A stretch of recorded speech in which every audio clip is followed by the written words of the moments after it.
Oh, oh, Il y a un oh, monsieur qui oh, souffle. bonsoir, bonsoir, bonsoir, public nombreux et néanmoins volatile. Ce soir, nous allons donc jouer l'ultime session de l'épisode 3 de la Living Campaign de Roll and Play. Une living campaign donc liée à un actual play, c'est-à-dire une émission où des comédiens jouent au jeu de rôle. Cette living campaign offerte aux fans où les fans sont invités à jouer. Donc cette living campaign est écrite par Monsieur Julien Dutel et fonctionne avec le système Héros et Dragons publié par Black Book Edition. Sans attendre pour cette ultime session, nous allons faire un très rapide résumé. Donc nos 4 héros.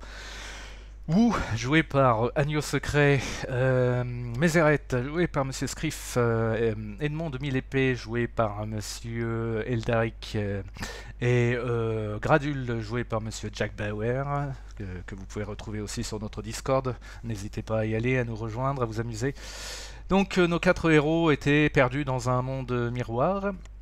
Et dans un monde miroir peuplé de monstres, et ont réussi finalement à rejoindre une tour en ruine où ils ont trouvé un passage qui les a menés vers l'endroit qu'ils vont maintenant, que je vais maintenant leur décrire. Allez, c'est parti, je mets la petite musique. Je dis bonsoir à tous. On a donc Tinette qui est là, bonsoir Tinette. On a Rose qui est là, bonsoir Rose. J'ai oublié la dernière fois de dire bonsoir à tous les gens qui viennent, mais voilà, venez. Désolé si je vous oublie parce que je dois faire 15 trucs en même temps. Ambiance musicale que les joueurs n'entendront pas. Vous êtes toujours là les copains? Est-ce que vous êtes là? On est là. Oui. Ouais. Ça va, ça regueule pas, guys. On se calme, on se calme. Et donc voilà. Et donc vous arrivez donc vous avez arrivé donc dans une très grande salle, dans un espèce de grand hall, large de 12 mètres à peu près, long de 30 et haut de 9 mètres. L'endroit, les murs sont faits du même matériau, de cette espèce de pierre grise et lisse que vous aviez déjà vu dans la tour en ruine auparavant. Et vous voyez, alors dans cette pièce, il y a une dizaine de tables mises de manière parallèle au mur sur les côtés, une dizaine de tables en ligne comme ça, mises parallèlement au mur. Il n'y a pas rien de spécial sur ces tables. Encore une fois, les arêtes sont très droites. Tout semble être fait d'un seul tenant comme ça, comme si tout avait été modelé comme ça dans une seule pierre. Sauf que là, on est vraiment dans un endroit très grand. Sur les murs, on a des espèces de bulbes bleus qui semblent comme ça respirer. Leur lumière bleutée comme ça semble très organique, semble comme respirer comme ça. C'est une lumière assez ténue, mais qui vous permet de voir quand même à peu près tout ce qu'il y a autour de vous. Vous ne voyez aucune issue, à part face à vous une énorme ouverture avec deux statues géantes, deux statues qui semblent soutenir sur leurs épaules, sur leur dos, qui semblent soutenir le plafond, la voûte de cet endroit.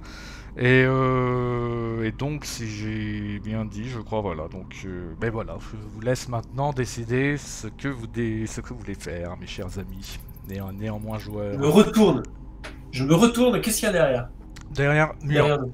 un mur sans rien dessus, c'est fermé. La seule issue est cette énorme ouverture devant vous. Rien d'autre, pas de fenêtre, rien, c'est complètement clos. Et Les lumières viennent d'où? Les lumières viennent d'espèces de petites... Sur les murs, en hauteur, il y a des espèces de bulbes comme ouais. ça qui semblent respirer. Ouais, des espèces de... C'est vraiment une ambiance évidemment très inédite pour vous. Vraiment, c'est vraiment ça vous déstabilise un peu. Mais on est quand même dans la pénombre plutôt alors. C'est pas une espèce de pénombre. C'est assez éclairé. C'est pas super lumineux ni quoi que ce soit, mais c'est assez éclairé pour que vous puissiez voir sans trop de problème ce qu'il y a autour. Mais c'est une ambiance assez...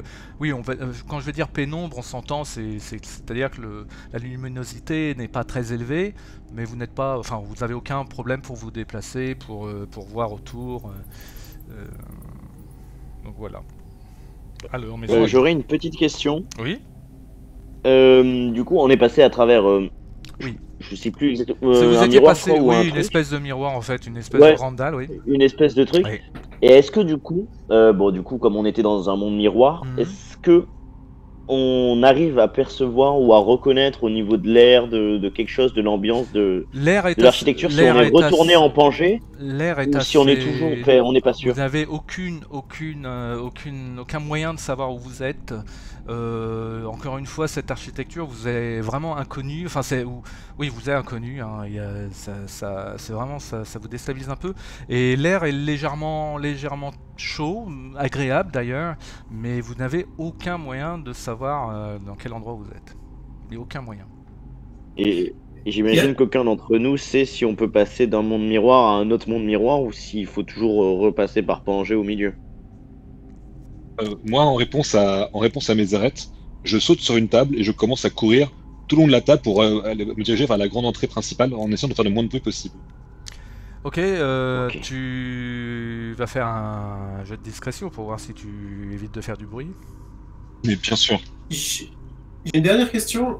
Est-ce que c'est poussiéreux? Non. Est-ce que c'est vieux? Est-ce que c'est... Non, étrangement, c'est très net. C'est assez étonnant parce que c'est complètement abandonné, ça c'est clair. Donc en plus, vu les statues, etc., vous sentez que c'est pas du flambant neuf, tout ça, mais en même temps, il n'y a pas de poussière, il n'y a pas de tout ça. C'est assez immaculé comme ça.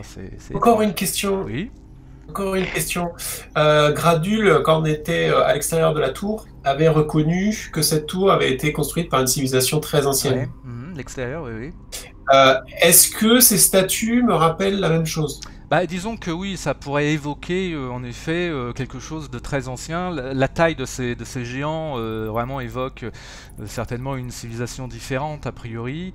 Mais encore une fois, tu seras incapable de les nommer, tu seras incapable de dater, ni quoi que ce soit. Mais on est dans le même style d'environnement que la tour en ruine d'où vous êtes arrivé. Agneau, tu as fait combien? Enfin, pardon, tu as fait J'ai fait 13. Tu as fait 13, ok, donc tu réussis à te déplacer sur les tables sans trop de soucis, en sautant, en bondissant entre chaque table. Et tu rejoins donc la grande ouverture. Donc c'est une grande ouverture, hein. Il n'y a pas de porte, il n'y a rien, c'est juste une ouverture qui est pareil, tu perçois ces lumières bleutées au-delà. Hein, et quand tu regardes, en fait, tu vois devant toi une autre grande ouverture, pareil, qui continue comme ça. C'est encore un petit peu délicat pour toi de voir ce qu'il y a après. Et puis donc devant toi il y a encore une grande ouverture qui ressemble à celle à laquelle tu es en ce moment. Et puis sur les côtés il y a deux couloirs en fait qui partent vers ta gauche et vers ta droite. Voilà ce que tu peux voir. Moi je reste devant l'ouverture, je traverse pas l'ouverture. Je me place sur le côté. Et je me mets aux aguets, j'écoute le temps que mes camarades me rejoignent. Est-ce que tes camarades, qu'est-ce qu'ils décident de faire alors? Ouais, voyant Wu qui s'est arrêté à l'ouverture, je m'approche doucement de l'ouverture pour le rejoindre. Très bien. Alors, Mézeret aussi, sauf qu'il a dégainé son épée, mais pas son épée magique, son épée normale, parce que comme il est pas sûr si on est revenu en Pangée ou non, il va pas montrer à tout le monde qu'il fait de la magie, parce qu'il est plutôt... pas censé le faire. Ça a été plutôt une bonne idée, en effet, c'est un bon truc, un bon pli à prendre, on va dire, en effet, puisque qui sait ce que pourraient dire certaines instances en Pangée. Donc vous rejoignez Wu et donc voilà, vous êtes au niveau de cette grande ouverture. Il n'y a pas de son du tout, c'est vraiment le silence. Il y a même pas de bruit d'oiseaux ni quoi que ce soit qui viendrait du dehors ni quoi que ce soit. Le silence est total. Et donc face à vous, vous avez encore une autre grande ouverture similaire à celle où vous êtes là. Et sur les côtés, donc deux couloirs, un couloir qui part vers la gauche, un couloir qui va vers la droite. Et toujours ces espèces de bulbes qui semblent respirer, ces bulbes bleutés sur les murs, qui ne sont pas, encore une fois c'est organique, mais c'est pas des animaux ni quoi que ce soit, hein. C'est une espèce c'est vraiment très étrange, c'est vraiment des choses... C'est l'architecture quoi. Ouais, ça fait partie de l'architecture et en même temps c'est complètement... c'est vraiment quelque chose que vous n'avez jamais vu auparavant, c'est vraiment quelque chose complètement différent.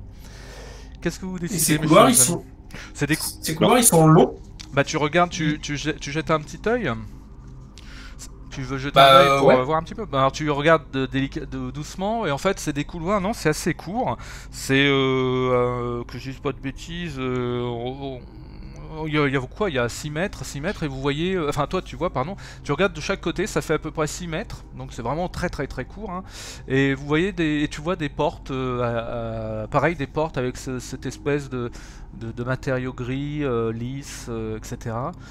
Ces bulbes qui continuent de respirer, toujours comme ça, très lentement, enfin la lumière de ces bulbes, pardon, qui continue de faire comme une respiration lente, comme ça.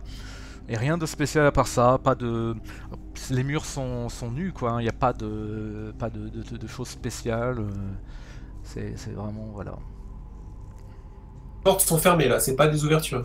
Les portes sont fermées, oui. C'est ça, oui. Moi, je jetais un petit coup d'œil juste par l'autre ouverture, du coup. Tu vas vers l'autre grande ouverture, juste en face de toi? Ouais, juste pour m'approcher et regarder tu t'approches lentement, tu t'approches du truc, et au moment où tu t'approches, pareil, tu t'aperçois qu'il y a d'autres bulbes au niveau des murs qui, à leur tour, commencent à s'éclairer, et toujours avec ce rythme. Tu entends une voix dans ta tête qui fait, une voix féminine que tu connais très bien, puisque c'est celle de tes rêves, qui fait « Viens, rejoins-moi. Libère-moi !» qui fait ça dans ta tête. Et le spectacle que tu vois devant toi, c'est une salle cette fois absolument immense. Vraiment, mais vraiment très longue, t'as du mal à juger le nombre de mètres. Et dans cette salle, il y a vraiment, tu vois des centaines d'espèces de sarcophages rectangulaires, tous couverts. Hein. Mais vraiment, encore une fois, il n'y a pas de fioritures, pas de choses comme ça. C'est vraiment très rectangulaire, très parallépipède, très droit, très géométrique comme ça. Mais il y en a vraiment des centaines. Il y en a donc qui sont allongés sur les sols, hein, des sarcophages sur les sols, mais aussi des sarcophages collés sur les murs, donc à la verticale. Et tu vois donc ça avec toujours ces pulsations bleutées là qui continuent de pulser comme ça. Voilà exactement ce que tu vois, mon cher Jean-Edmond. Les trois autres, qu'est-ce que vous décidez de faire pendant ce temps? Moi, je pensais accompagner Jean-Edmond ou Gradule. Ouais, mais du coup, je vais partir avec Jean-Edmond. D'accord, bah tu suis Jean-Edmond, tu vois la même chose. Et juste je le suis, mais ouais, voilà, je fais pas autre chose que juste être là et assurer ses arrières en fait. Et quant à vous et Gradule, que décidez-vous de votre côté? Alors Gradule, il suit Mézéreth et Jean-Edmond, et il va au premier sarcophage le plus près en fait, pour regarder voilà, s'il y a des inscriptions, si quoi que ce soit. D'accord. Et toi où? Alors si j'ai bien compris, on a traversé une grande salle avec des tables qui donnait après accès à une espèce de couloir avec un couloir à gauche, un couloir à droite. Exactement. Et le passage, en fait, c'est un couloir perpendiculaire, exactement. Et devant, en face, la grande ouverture. Une ouverture avec les cercueils. D'accord. Avec les sarcophages. Ok. Et bah écoute, moi pour l'instant, je vais rester au niveau de l'intersection avec les couloirs. Et je vais rester là à surveiller ce qui se passe à gauche et à droite pendant que tu surveilles les arrières. Très bien. Ouais, exactement. Quand vous entrez les trois, quand vous êtes un peu plus à l'intérieur, en fait, à un moment vous regardez justement derrière vous pour voir où on est où, et quand vous regardez derrière vous, en fait, vous apercevez que à cette entrée, en fait, vous voyez là encore deux énormes statues qui semblent soutenir la voûte, hein, donc vous reconnaissez la même position, sauf que ces deux statues représentent des squelettes gigantesques cette fois. Et donc toi Gradule, tu tapes... Oui, c'est des statues, hein, par contre je précise, hein, c'est pas des vrais squelettes ni quoi que ce soit, c'est des sculptures. Toi Gradule, tu t'approches d'un premier sarcophage, hein, qui est très proche de toi, et dessus tu vois que tu vois une espèce de couvercle dessus, certes, mais par contre pas d'inscription, même pas de décoration, rien, c'est vraiment cette espèce de truc rectangulaire froid, dans cette ambiance, enfin froid visuellement, très froid, il n'y a pas de... dans cette ambiance bleutée. Mais je distingue au moins un couvercle, ou c'est vraiment comme un parallépipède? Non, il y a un couvercle en effet, il y a des couvercles à chacun de ces sarcophages, tu peux voir qu'il y a des couvercles en effet. Je teste le couvercle, voir si c'est très lourd, ou si tu essayes de soulever. Ça peut bouger. Non, de pousser. De pousser, ok, d'accord. De faire coulisser le... Ouais. Tu as combien en force? J'ai 13. Ok, tu vas juste me faire un petit jet de force, juste pour voir. Je veux dire... Je te fais ça. Bon, je suis... Gradule le profanateur. Sur le chat, c'est Agneau qui dit ça. Je débine, c'est Agneau qui dit Gradule le profanateur. Je fais un 20 naturel, tiens, alors là. Sans aucun souci, tu pousses sans aucun souci, tu pousses même délicatement, vraiment tu vas super bien, à la fois tu vois c'est à la fois précis et sans trop d'efforts, enfin tu vois, bon c'est vraiment parfait. Et tu vois à l'intérieur en fait du sarcophage un fond, comment dire, une espèce de contreforme qui pourrait être humanoïde, hein, une contreforme où un humanoïde pourrait s'allonger en fait, mais sauf qu'il n'y a pas d'un humanoïde du tout, il n'y a rien, il n'y a pas de momie, pas de squelette, pas de corps, rien. C'est juste, voilà, c'est ce fond avec cette espèce de je cherche un peu mes mots, mais peut-être que je vais les trouver mieux en relisant un petit peu. Une forme, voilà, il y a une forme, voilà, je peux pas le dire mieux, voilà, une sorte. Non, mais à l'intérieur, le fond possède une forme humanoïde, comme si on pouvait y allonger un corps, sauf que là, il n'y a pas de corps. Un réceptacle en forme de. C'est ça, si on veut. Il y a comme un creux en fait. C'est creusé à même. Oui, tout à fait, c'est comme un creux, un léger creux comme ça. Et juste de quelle taille? C'est-à-dire des géants humanoïdes. Ou c'est juste un humanoïde de 1m80, enfin un truc. Humain. 1m75 quoi, d'accord. Ouais, 1m80, 1m70, enfin humain quoi. Ok. Mais du coup, je chuchote à Mézéreth et à Jean Edmond de venir voir. Et moi je m'approche et... C'est vide, je ne comprends pas où on est, c'est vide. Où tu surveilles toujours regardons les autres. Vous regardez les autres?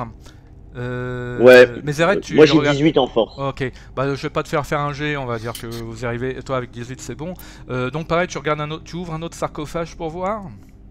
C'est ça? Ouais, je veux même plusieurs si c'est possible. Bon bah alors tu en ouvres plusieurs, en faisant gaffe, et chaque sarcophage, ça contient le même truc, c'est toujours ces formes qui pourraient recevoir un corps humanoïde, mais où il n'y a pas de corps du tout, c'est complètement, c'est vide donc, et tu essayes comme ça 4-5 sarcophages qui présentent exactement la même particularité. Ok, mais moi du coup je vais me tourner vers... C'est Jean Edmond et Wu qui avaient fait le rêve et qui nous en avaient parlé. Oui, Jean Edmond et Wu, ouais. Oui. C'est pour ça que je demande si Wu vous suit ou pas. Et ben moi je vais me tourner vers eux et je vais leur demander, mes amis, c'est vous qui nous avez guidés jusqu'ici.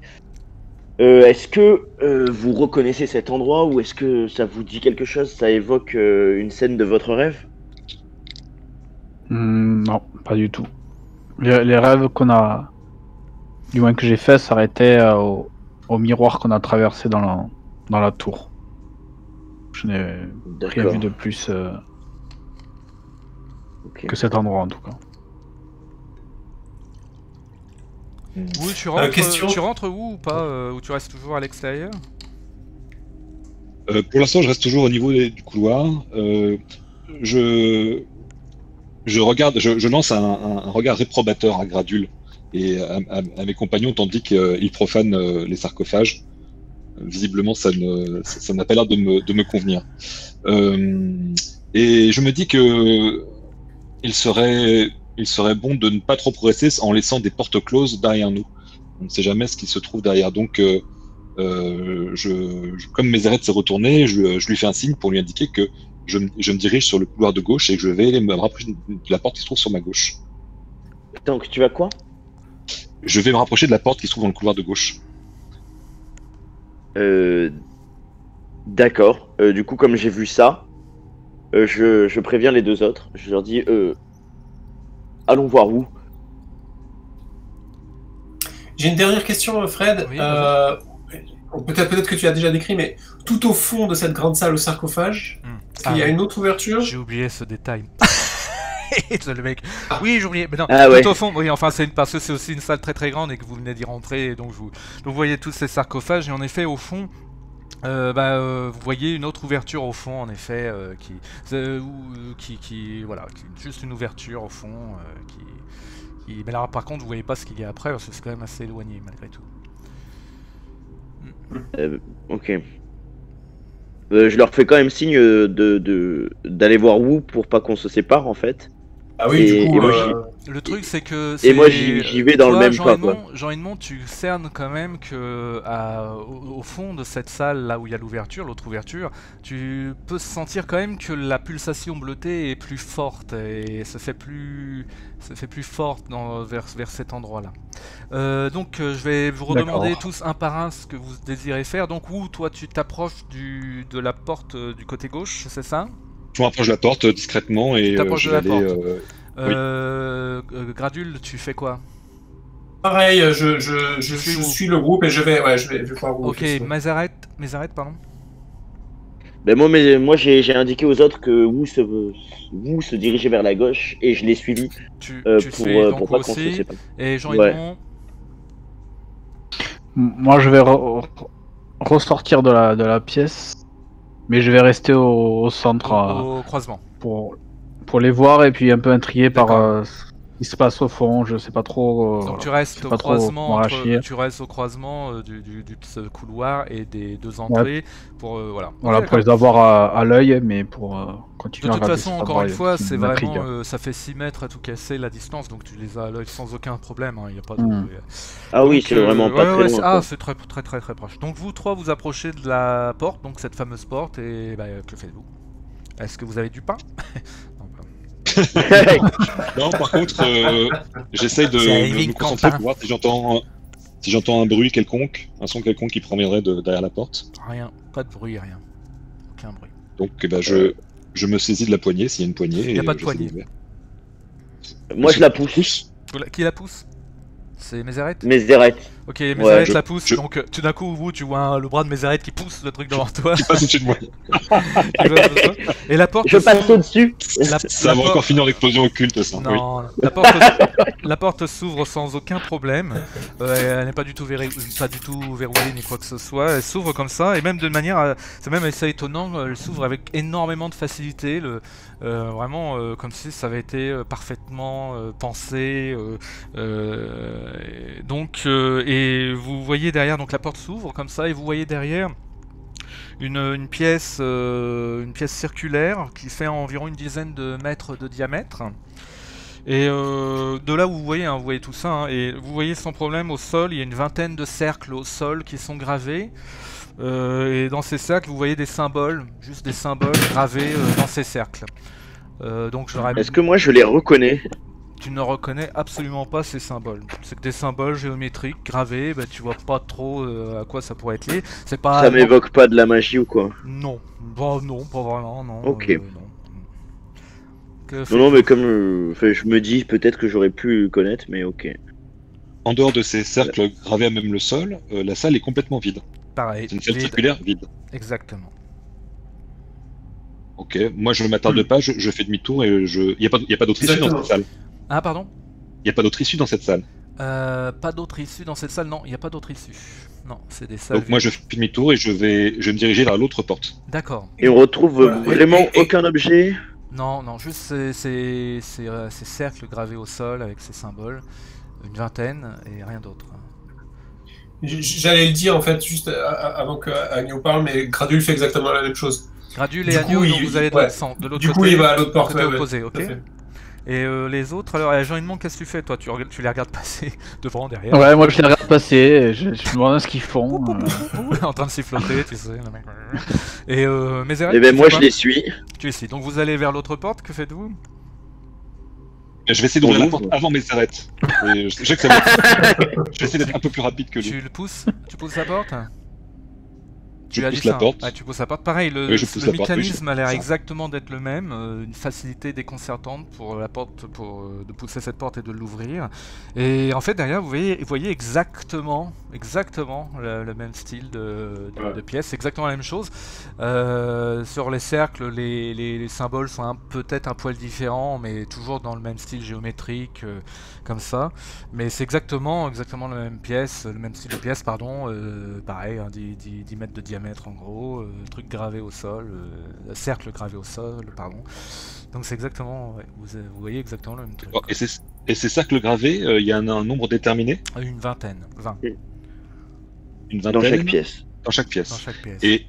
Et vraiment, ça ne nous dit rien, tant sur la construction que sur l'écrit ou les symboles, il n'y a rien qui peut, rien du tout, qui peut nous rappeler quelque chose. C'est pas du tout un alphabet, c'est rien de tout ça, c'est vraiment là, vous n'arrivez pas à voir. Pas de poussière, pas de traces de sang, pas de poussière, pas de traces de toile d'araignée, pas de traces de sang, pas de traces de bataille, rien, parfaitement vide. Moi je vais quand même les interpeller, mes amis, hein, et leur dire restons tout de même sur nos gardes. Nous venons de croiser 2 salles pleines de symboles kabbalistiques. Et au centre, nous avions des sarcophages vides. Il est rare de laisser un sarcophage vide. Et nous ne savons pas où nous sommes. Donc peut-être que... Précision, hein, il y a des centaines de sarcophages. Hein, et vous en avez ouvert peut-être, on va dire 4-5. Et ces 4-5 étaient vides. Ouais. C'est pas juste un, hein, vous avez essayé 4-5 sarcophages et c'était exactement c'est ça, ils avaient l'air tous vides, ouais. Ils ont l'air absolument identiques tous, et les 5 que vous avez ouverts, ils étaient vides en effet. Ouais. Avec ces formes. Et je leur dis, on n'en a pas trop parlé jusqu'à présent, mais je maîtrise la magie nécromantique. Il faudrait que ça ne se sache pas sur Pangée, car je pourrais être arrêté par l'Empire. Et tout ça ne me dit rien qui vaille. Oui, vous savez. Ce qui expliquerait votre rapidité à les ouvrir, ces sarcophages. Je tiens en effet à mes pouvoirs d'un ancêtre mort, et dont l'âme m'apparaît, l'esprit m'apparaît parfois. Espérons que cette ouverture ne trouble pas, que sais-je, les esprits qui garderaient les lieux. Il semblerait pas pour l'instant. Oui, pour l'instant, mais comme vous le dites si bien, mes arêtes, je ne peux que vous inviter à la plus grande prudence. En effet. Je n'arrive pas à comprendre la logique de tout ça. Pourquoi est-on là? Qu'est-ce qu'on fait là? Nous sommes dans une espèce de temple ou quelque chose. Et juste avant, nous étions dans cette tour. Quelle est la logique de tout ça? Qu'est-ce qu'on cherche à nous faire faire ou à nous guider ou quoi? Donc je ne comprends pas et ça commence à m'énerver. Il faudrait demander aux rêveurs. Je comptais un peu sur vous pour nous donner quelques explications. Les gens de votre culture ont souvent bien des informations, bien des histoires sur ce genre de lieu. Ah, des histoires, j'en ai, mais pas de ce type-là, je peux vous le dire. Hein. Moi, c'est plutôt des histoires, enfin... Vous voyez ce que je veux dire, quoi. Bien, donc, tout en parlant avec un monde de miroirs avec des hydres géantes et tout ça, et on se retrouve dans un temple. Non, là, vraiment, je ne comprends pas ce qu'on nous cherche à faire voir ou à nous faire dire. Qu'est-ce que c'est que ces rêves que vous avez qui nous guident apparemment?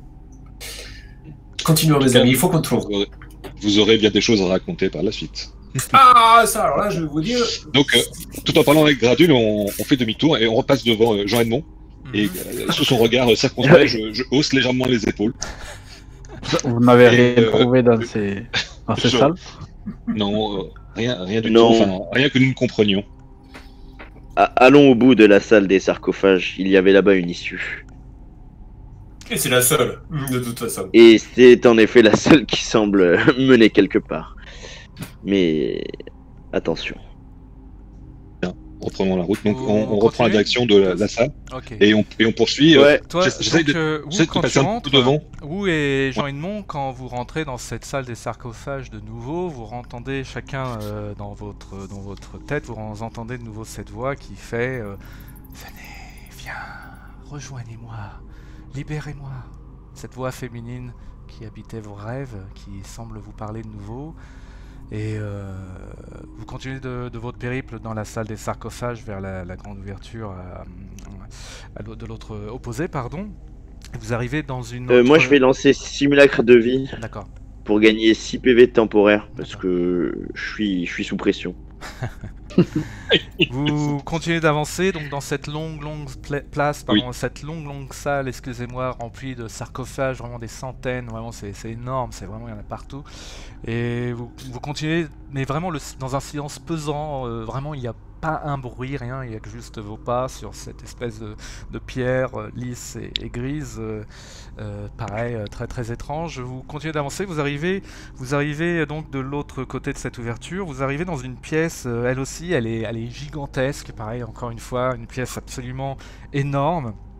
Et donc dans cette pièce, c'est une... pardon, elle n'est pas gigantesque, c'est une pièce d'une quinzaine de mètres de diamètre, excusez-moi, mais c'est une salle, excusez-moi, c'est une salle ronde donc d'une quinzaine de mètres de diamètre, et au centre de cette salle, il y a une espèce de machinerie sphérique avec vraiment des espèces d'engrenages, des trucs imbriqués, mais vraiment une espèce de technologie telle que vous n'avez jamais vue auparavant. Et surtout, le truc étonnant, c'est que cette sphère mécanique, cette espèce de machinerie, lévite à peu près 1 mètre du sol, comme ça. Les pulsations des bulbes bleus sur les murs, elle est beaucoup plus, est plus rapide que ce que vous aviez auparavant. Pareil, où est Jean Edmond, pardon, vous entendez toujours la voix dire plus près, s'il vous plaît, venez plus près, vous y êtes presque, plus près. Et vous voyez, il y a une porte à l'opposé, derrière cette sphère, il y a donc une porte, mais une porte assez massive pour le coup, qui se trouve donc de l'autre côté de la pièce où vous êtes, par où vous êtes arrivé, pardon, en face de vous en fait, derrière la sphère mécanique. Voilà. Ok, c'est absolument pas rassurant comme lieu. Est-ce qu'on peut inspecter la sphère? Moi, ça m'intéresse de regarder comment ça fonctionne, si c'est magique. Le rassurant ou pas rassurant, ce qui est, vous avez plus l'impression d'un sentiment d'étrangeté, plus que d'un sentiment de menace, très sincèrement. Je veux dire par là qu'en fait, vous voyez parfaitement autour, il n'y a pas de décoration, il n'y a pas de coin caché. Enfin bon, on ne peut pas vraiment, vous sentez pas que vous pourriez avoir comment dire, un assaut ou quoi que ce soit sur vous soudainement. Il y a vraiment, c'est vide de toute présence. Et voilà. Et je t'écoute, pardon, je t'ai coupé. Je crois que c'est Mézareth qui parle. Pardon, c'est moi qui coupe en fait. Non, c'est Gradul. Ouais. Qui lance détection de la magie du coup. Ok. Ah yes. Je pense que ça il se passe quelque chose. Parce que ouais, la forêt elle avait l'air bien jusqu'à ce qu'on se fasse attaquer par une hydre et des vautours et tout le reste. Détection de la magie, c'est combien de mètres déjà? Alors, détection de la magie, je vais te dire ça, c'est 9 mètres autour de moi. Ok, donc tu lances détection de la magie autour de toi et c'est très étrange. C'est très étrange, mais tu ne sens aucune magie. Et pourtant, cette machinerie, elle lévite, elle lévite bel et bien, je veux dire, elle est vraiment à 1 mètre du sol. Ouais, ça ressemble à de la magie, quoi. Oui, mais il n'y a pas de traces de magie. Mais c'est pas de la magie. Pas de traces, en tout cas, de magie. Ou alors c'est de la magie si puissante qu'on peut même pas la sentir à notre niveau. À bien réfléchir, j'ai en fait j'ai peut-être plus peur des réactions de Mézareth que de la sphère qui est en lévitation. Donc je vais me précipiter, en fait, je vais longer les murs pour m'approcher de la porte qui se trouve en face, en restant le dos au mur. D'accord, ok. Donc, moi je fais un mouvement, je tire une explosion occulte. J'ai un doute, je tire. Non, je rigole. Ah mais moi je te prends en mot. Non, je plaisante. Tu fais quoi là? Non. Tu fais quoi, Mézareth? Non, mais moi du coup je voulais observer la machine et je veux pas voir. Tout le monde, là. Ah, allô? Allô? Nous on t'entend, mais Jack? Ouais, j'entends pas Scriff en fait. J'essaie de déco-reco. Non, t'entends. On l'entendait bien, nous.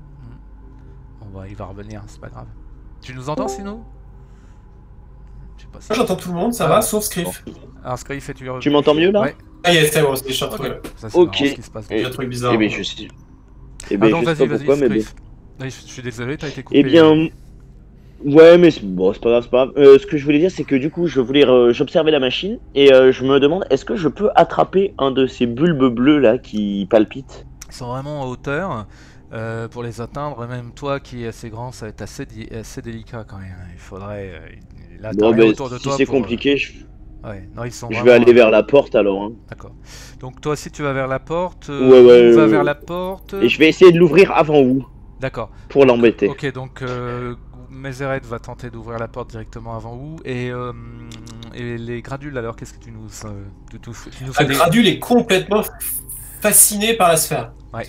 Donc, il va vraiment, il est fasciné, quoi. Ouais. C'est exactement le genre de choses qu'il espérait voir et qu'il espérait découvrir. C'est un truc, c'est complètement dingue. En plus, c'est pas magique apparemment. Ouais. Donc, il regarde vraiment de très près comment ça fonctionne. Est-ce qu'il peut, voilà, comprendre ce qui se passe dans cette sphère? Qu'est-ce que c'est exactement? Comment ça tourne pas, etc. Et Jean Edmond, toi, tu fais quoi?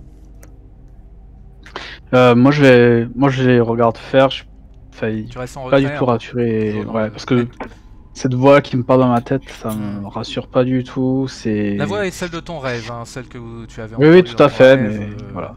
D'accord. Ok. Donc, écoute, Gradule, toi, tu regardes cette sphère et en effet, c'est vraiment une technologie que tu n'avais jamais vue auparavant. C'est toute une machinerie. Dont tu ne comprends absolument pas le fonctionnement, tu t'attends à voir des écrous, des choses comme ça, mais en fait il n'y a pas vraiment de tout ça, c'est vraiment très très très étrange, ça a l'air à la fois très âgé, en même temps pour toi c'est assez neuf en fait, à tes yeux, enfin c'est très très étrange, mais tu ne comprends absolument pas la logique de cette machine, ça te dépasse complètement. Les deux, Mézeret et vous, donc Mézeret et vous arrivez à la porte, cette porte assez imposante. Oui, et pas plus à quoi ça va servir évidemment. Non, pour la sphère, tu parles. Non, vraiment aucune idée que tu t'as vraiment aucune idée de oui, non, pardon, non, mais vas-y, continue. Et donc, Mézeret, toi, tu vas. Mézeret. Oui, il y a quelqu'un qui. Oui, malgré tout, j'arrive. Enfin, je vois Mézeret qui avance vers la porte, donc j'accélère un peu le pas. Je vois qu'il accélère, j'accélère un peu plus. Ouais. Et à la fin, je cours et en toute logique, je devrais arriver avant lui. Mais le fait, la question, c'est pas tant d'arriver le premier, mais qui est le premier enfin, est-ce que tu pousses la porte ou pas? Parce que Mézeret sont. Oui, j'arrive le premier et je vois que Mézeret va arriver et je me dépêche et ouvrir la porte. Wu était parti donc en premier, plus rapide que Mézeret, donc il est sans problème. Il court plus vite. Eh bien, tu essayes de pousser la porte, tu vas me faire un petit test de force, s'il te plaît. Oh, rate, s'il te plaît. Ne ris pas, tu ne sais pas ma force. Oui, c'est pour ça que je te demande de rater.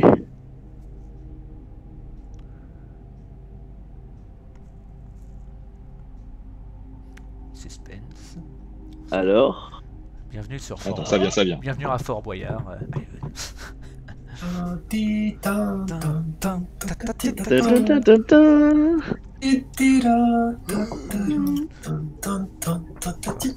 aurait été drôle si la voix ça avait été le père Fouras. Venez me rejoindre. C'est bon, j'ai fait mon test de force, c'est bon, ça y est. Ça y est. Wow. Et alors, t'as fait j'ai fait 6. Oui. Tu te presses contre la porte, tu vois. Tu fais. Tu pousses de toutes tes forces, mais il y a rien qui bouge du tout. Oui, malgré tout, je montre pas trop que je force, je me redresse et je fais un geste vers Mézeret pour l'inviter, puisque je vois qu'il a l'air d'être pressé. Ok, et tu laisses pousser... Alors moi, je le regarde et en souriant, je dis puis-je? Je vous en prie. Et tu le laisses pousser seul ou tu l'aides? Je vais l'aider, histoire d'avoir mon honneur sauf. Ok, donc vous poussez tous les deux. Donc je dois faire un jet de force. Un jet de force, mais avec avantage cette fois, mon cher Mézeret. Ah oui. Allez, avec avantage. En force, moi c'était plus qu'un. Force pure, hein, pas athlétisme ou quoi. Hein. Non, c'est force. Alors j'ai fait 7 et 19. Merci Wu de m'avoir aidé. Sans problème, la porte, enfin sans problème, on pousse sans bien, mais bon, pour toi, Mézeret, ça te pose pas de problème. Vous réussissez donc à ouvrir cette porte, la porte comme ça, vraiment très très lourde pour le coup, c'est complètement différent des deux petites portes que vous aviez vues auparavant, là où vous sentez que là il y avait volonté d'éviter. Donc ça vous réussissez à forcer un peu même les charnières de la porte, etc. Vous la poussez comme ça à deux. Et vous voyez devant vous une salle qui fait qui fait environ, le sol fait environ 20 mètres de long. La salle, en fait, la forme de la salle, c'est celle d'un dodécaèdre, c'est un dé à 12 faces, hein, pour ceux qui nous suivent et qui cherchent à quoi ça ressemble. Donc vous voyez, donc c'est comme si vous étiez à l'intérieur d'un dodécaèdre, et la chose particulière, c'est qu'au centre de cette pièce, il y a un octoèdre, un dé à 8 faces pour les héroïstes. Il y a un octoèdre doré, avec une lumière très dorée, très lumineuse, retenu par des chaînes, donc des chaînes attachées à cet octoèdre, et ces chaînes lient l'octoèdre au mur du dodécaèdre. Donc là pour le coup, la pulsation est énorme. Wu est en fait tout le monde, pas juste Wu et Edmond, pardon, mais cette fois vous entendez tous cette voix. Donc Wu et Jean Edmond connaissaient bien, en train de dire vous êtes enfin arrivés à moi.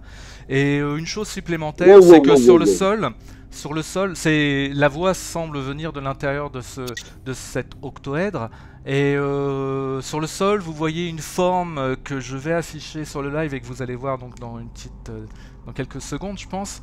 Vous voyez une forme assez compliquée, assez complexe, que j'aurais beaucoup de mal à vous décrire là pour le coup. Est-ce que vous la voyez ? Ah ouais, il y a beaucoup de traits, quoi. Et donc cette forme, c'est au sol, et donc ce qu'il faut se dire, c'est que l'octoèdre, la pointe de l'octoèdre qui va vers le bas, cette pointe en fait est exactement au centre de cette forme au sol. Vous voyez à peu près ce que je veux dire ? C'est au niveau la description ? Donc l'octoèdre est un petit peu légèrement comme ça au-dessus du sol, il semble presque flotter au-dessus du sol, mais pas tout à fait. Et il est retenu par les chaînes, en fait. Oui, en tout cas il est retenu, oui, ça c'est clair, retenu par les chaînes. Et donc vous entendez cette voix qui vous dit mes indications vous ont donc aidé. Mes indications vous ont aidé à traverser le monde des bêtes et des monstres. Bienvenue dans ma prison. Bienvenue dans ma prison. C'est la voix, donc cette voix vous dit ça. Bienvenue dans ma prison. Et t'as dit quoi, Mézeret, pardon ? Comprend ce qui se passe. Mézeret, t'as dit moi, je réagissais comme Mézeret.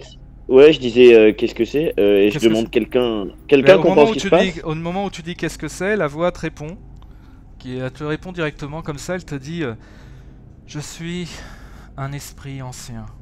Je suis l'enfant des châtiments, l'architecte du renouveau. Et je suis prisonnier ici, dans cette prison. Je tiens à préciser que j'ai volontairement dit prisonnier et pas prisonnière, hein. Et même si la voix elle est féminine. Ouais, c'est... Du coup moi je note, je dis prisonnier ? Oui, prisonnier. Ceux qui vivaient ici ont créé ma prison avant de m'utiliser. Ils m'ont utilisé, ils se sont emparés de mon essence et l'ont injecté dans un projet pour leur propre bénéfice. Je ne sais pas exactement lequel. Je suis resté aveugle à ces projets pendant qu'ils manigançaient et que j'étais prisonnier de ces lieux, sans issue. Et ils sont où maintenant ? Ceux qui m'avaient emprisonné ont disparu lorsque des mortels tels que vous sont arrivés ici. Je ne sais pas où ils sont maintenant. C'était il y a combien de temps ? Je n'ai pas de notion du temps. Je suis un esprit, le temps pour moi, une seconde, une minute, 100 ans, un millénaire, ça ne veut rien dire. Pour vous, mortels, cette notion est importante, mais pour moi, en tant qu'esprit, je n'en ai cure. Mais vous m'avez entendu. Vous êtes venus. Vous êtes venus à mon appel. Mais... Comment nous avez-vous trouvé ? Vous avez l'étincelle. Chacun de vous. Vous possédez l'étincelle. Quelque chose de très rare dans votre monde. Quelque chose qui vous destine à un grand futur. Et j'ai pu le sentir en vous. C'est ce qui m'a permis de vous guider et de vous appeler d'aussi loin que vous êtes venus. Vous avez un potentiel incroyable. Et ce potentiel a résonné jusque dans ma prison. Très bien. Vous disiez que nous avions traversé le monde des bêtes ? Oui. Vous avez où sommes-nous désormais ? Ici, c'est où ? C'est toujours dans un... Pour moi, ce lieu est ma prison. Je n'ai pas d'autre... je ne sais guère. Je n'en sais guère plus. Ce lieu a été ma prison et est ma prison. Et ceux qui vous ont utilisé, savez-vous comment nous pouvons les retrouver ou comment nous pouvons vous aider? Vous pourrez m'aider si vous me libérez. Et si vous me libérez, je peux vous promettre une chose. Je sais que vous cherchez quelqu'un. Vous cherchez une personne. J'ai senti en cette personne une énorme colère, une énorme amertume. Et je sais que cette personne s'apprête à frapper très très fort votre monde. Je sais que cette personne s'apprête à détruire tous ceux pourquoi vos mentors, vos maîtres, se sont battus toute leur vie.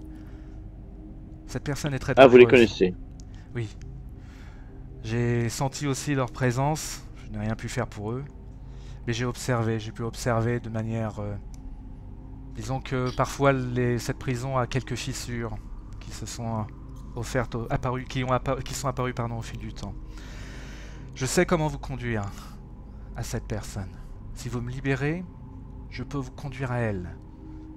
Si vous me libérez, vous pouvez retourner dans votre monde avant qu'il ne soit trop tard. Si vous me libérez, vous pouvez sauver cette cité cachée que vous appelez Misty Antrios, la cité cachée.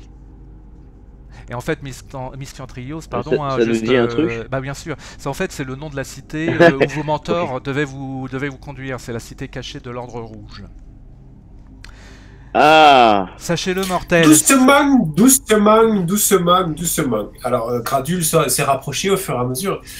Dites-nous, voilà que de belles paroles et que de jolis compliments que vous nous faites, mais dites-moi, qu'est-ce qui nous assure que si on vous libère, vous n'allez pas détruire le monde entier et nous crier immédiatement?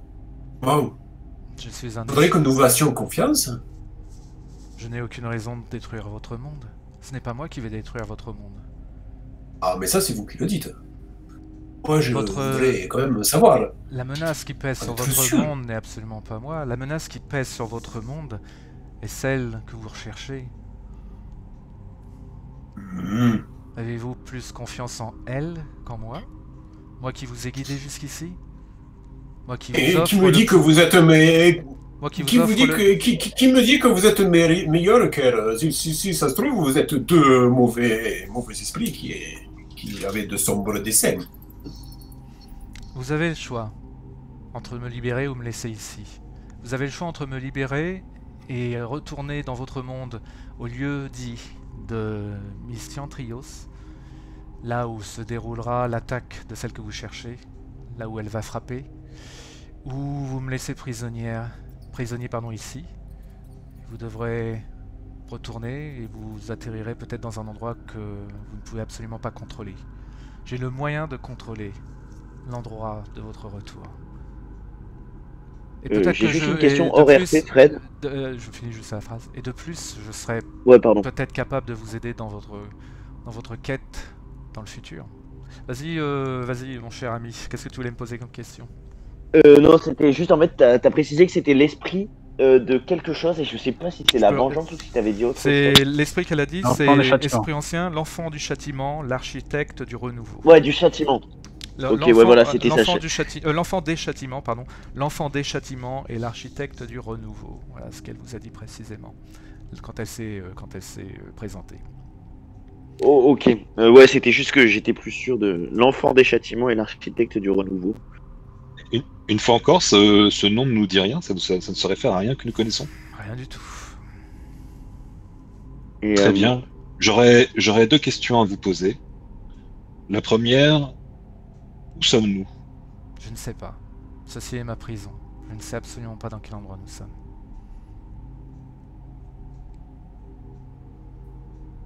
Bien.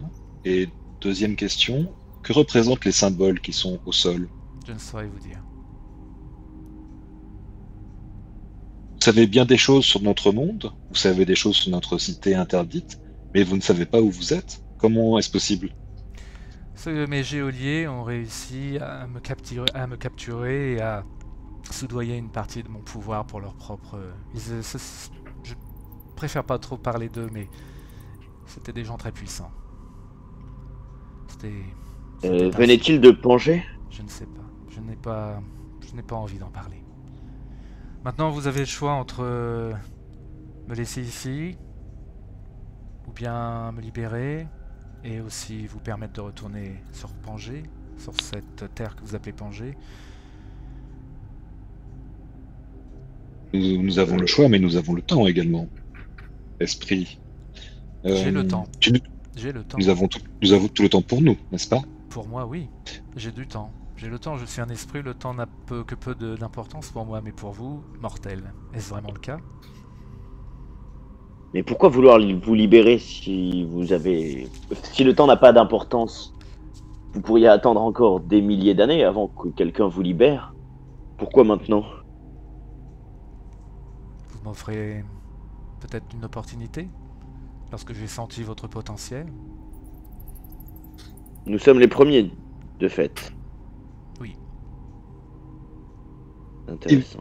Si vous ne connaissez pas le monde dans lequel nous sommes, vous devez au moins vous connaître. Et peut-être connaissez-vous vous-même vos propres pouvoirs. Il serait peut-être opportun de nous les décrire. Quels sont vos pouvoirs, esprit millénaire? Je n'ai pas... Je ne suis pas... Je suis une entité. Je ne suis pas un singe de cirque. Je n'ai aucune démonstration à vous faire. Je suis au-delà de tout ça.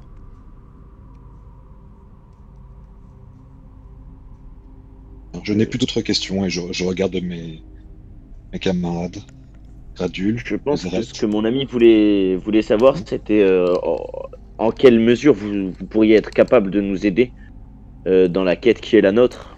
C'est pour ça qu'il vous demandait quels étaient vos pouvoirs. La principale chose que je puisse faire maintenant, c'est de vous renvoyer dans cette cité, la cité qui va être frappée par votre adversaire très prochainement. C'est la première aide que je peux vous donner. Pour la suite, je ne sais pas, qui sait. Peut-être que dans l'avenir... mais... Dans cette pièce, il n'y a pas d'autre issue? Non, à part celle par où vous êtes passé, cette porte énorme, pas d'autre issue. Tu regardes... Ok. Tu regardes... Mais Gradule... tu regardes un petit peu autour de la pièce, tout ça, autour de l'octoèdre, tout ça, en posant la question. Tu Oui. regardes juste les murs comme ça. Tu te déplaces un petit peu. Oui. Donc Oui. tu contournes un petit peu l'octoèdre et tu vois derrière l'octoèdre, tu vois des pareil des espèces d'inscriptions au sol. Et voilà. C'est tout ce que tu vois. Pas des inscriptions différentes de celles que j'ai évoquées tout à l'heure. Et quand tu dis inscription, c'est un langage ou c'est juste des symboles qui se suivent? Ça a l'air plutôt, pour le coup, ça a l'air un peu plus magique que... Enfin... Je fais signe à Gradule. Gradule. Oui, d'ailleurs, Fred, oui, Oui. Mon sort dure 10 minutes. Et c'est un sort qui se déplace avec toi? C'est bien ça? Oui, tout à fait, oui. Voilà, Oui, évidemment, tout à fait, oui. la pièce où tu es transpire la magie de partout. Hein, ça c'est clair et net, précis. Là, oui. Et quel type de magie je sais reconnaître quelque chose? Quelque chose de puissant qui t'échappe un petit peu. Ça c'est clair. Ok. Je fais signe à tous mes camarades de venir dans la pièce précédente, là où il y a la sphère.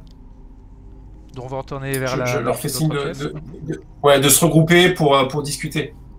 Très bien. Du coup, moi, je le suis. Vous retournez tous dans la pareil. pièce à côté pour discuter, pour faire quelques palabres sur la suite à donner.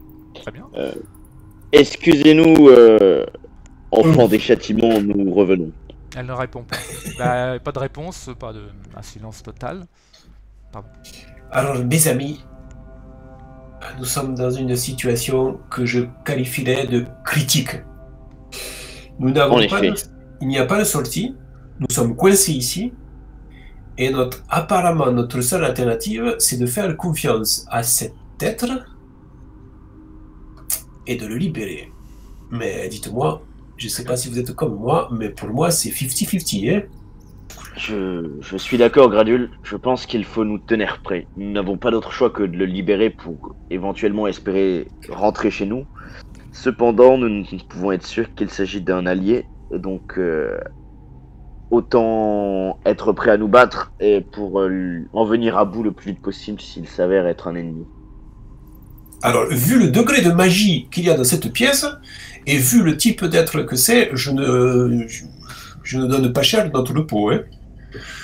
En revanche, je me dis que si on ne libère pas, on est coincé ici, on a 100% de rester ici et de finir affamé.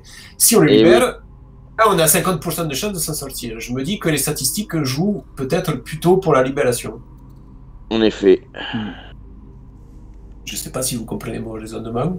Je l'approuve totalement aussi, cher Gradule. Moi, je ferai selon le choix de Jean-Edmond.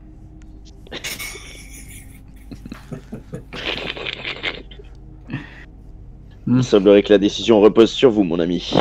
Oh. Bah, ça, c'est que sur moi.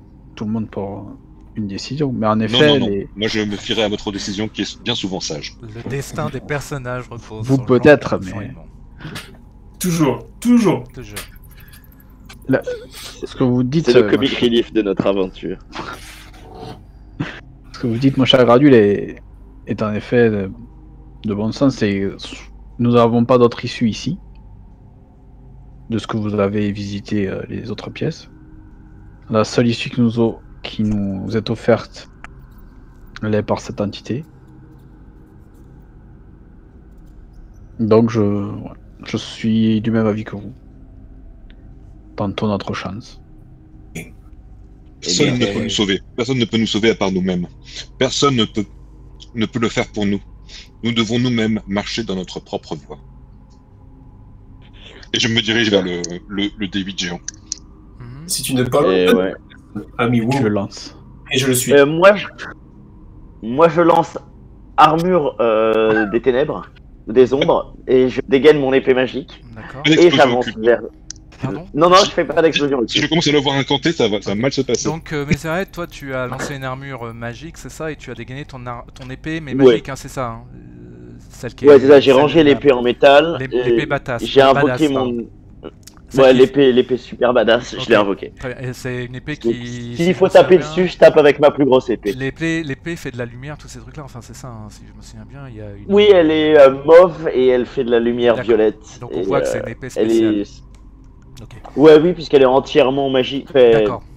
Elle semble pas faite de matière, elle semble faite de magie en fait. D'accord. Vous retournez dans la pièce tous, ou est-ce qu'il y en a encore qui... Gradule va avec vous aussi. Ouais. Gradule, vous, Mézeret, Jean-Edmond, tout le monde. Moi je suis avec eux, ouais. Okay. Donc vous retrouvez dans la pièce devant cet octoèdre, pareil, toujours qui pulse, cette lumière dorée qui pulse, cette espèce de... Et Gradule donc s'adresse à lui et lui dit: écoutez, moi et mes compagnons, nous avons décidé de vous libérer. Dites-nous. Et là, quand tu dis ça, il y a trois... au moment où tu prononces... pardon, désolé. Au moment où tu prononces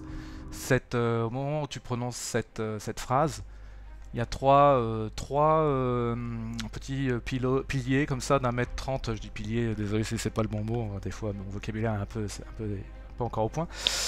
Trois piliers comme ça qui montent comme ça devant l'octoèdre, et sur ces piliers d'un mètre 30 environ, il y a trois mains gravées dessus. C'est le genre de choses que vous aviez déjà vu auparavant lors d'un précédent passage. Et donc voilà.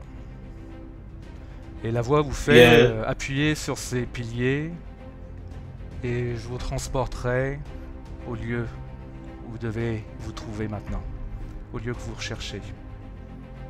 La Gradule s'approche de celui de droite, celui qui est le plus à droite. Ok, donc tu poses ta main. Mézeret, il demande... J'attends mes compagnons, je reste à côté de la colonne, là, avec et je regarde ce que font mes autres compagnons. Mais en tout cas, j'attends, et je suis prêt à poser ma main, effectivement. Mézeret, il va demander, mais si vous nous envoyez là-bas, comment allons-nous vous libérer? Appuyez et vous verrez. Il n'y a que 3 colonnes.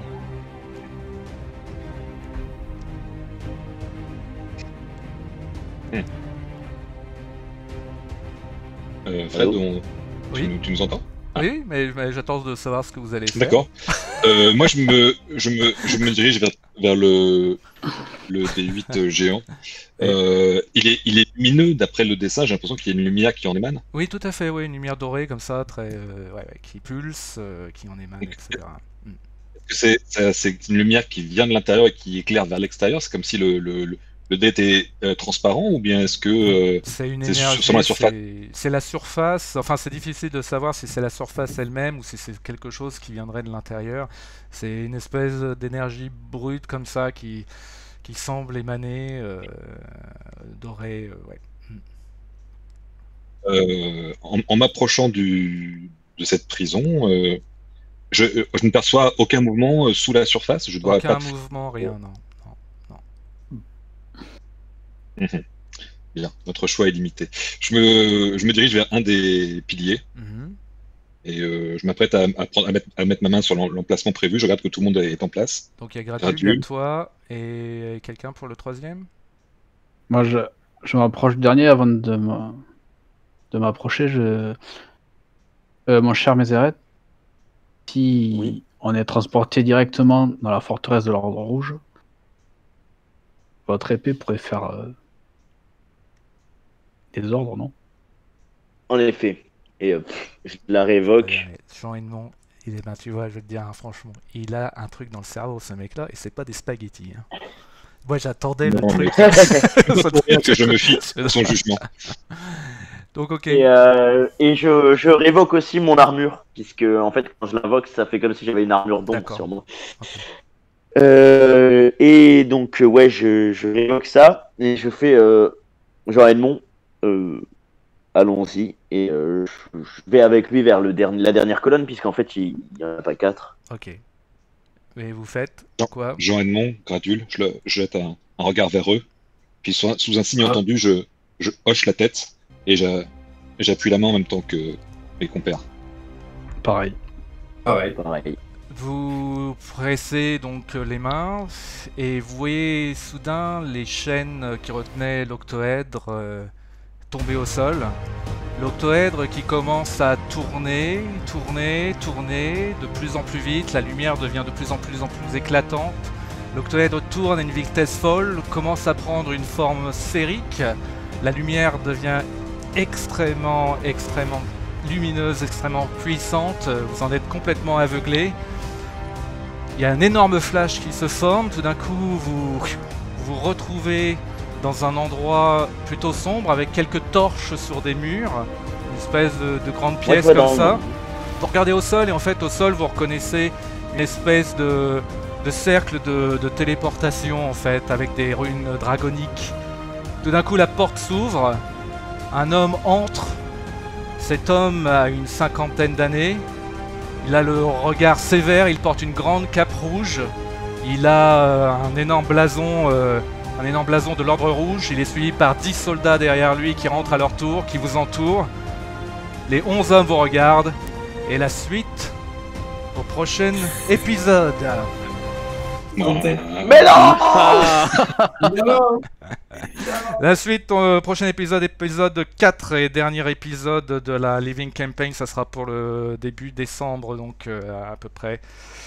Pour tous ensemble, on se retrouvera donc pour cet ultime chapitre de votre aventure. Voilà. Donc, écoutez, merci. Comme j'avais dit, cette dernière session allait être assez courte, comme vous l'avez vu. Écoutez, je remercie en tout cas ceux qui nous ont suivis, toujours ici. Donc on a voilà, j'arrive pas à lire la Lily, je crois. On a Rose évidemment, on a d'autres personnes. Eh bien, je vous souhaite une bonne soirée, une bonne nuit, et puis pour ceux qui voudront, on se retrouve pour une partie des Chroniques étranges Hong Kong, les Chroniques étranges. Ça sera lundi prochain, et là, je pense qu'on va s'amuser. Enfin, j'espère que ça va vraiment vous plaire. Donc voilà. Allez, bonne nuit à tous. Ciao. Bye bye. Merci. Au revoir. Merci.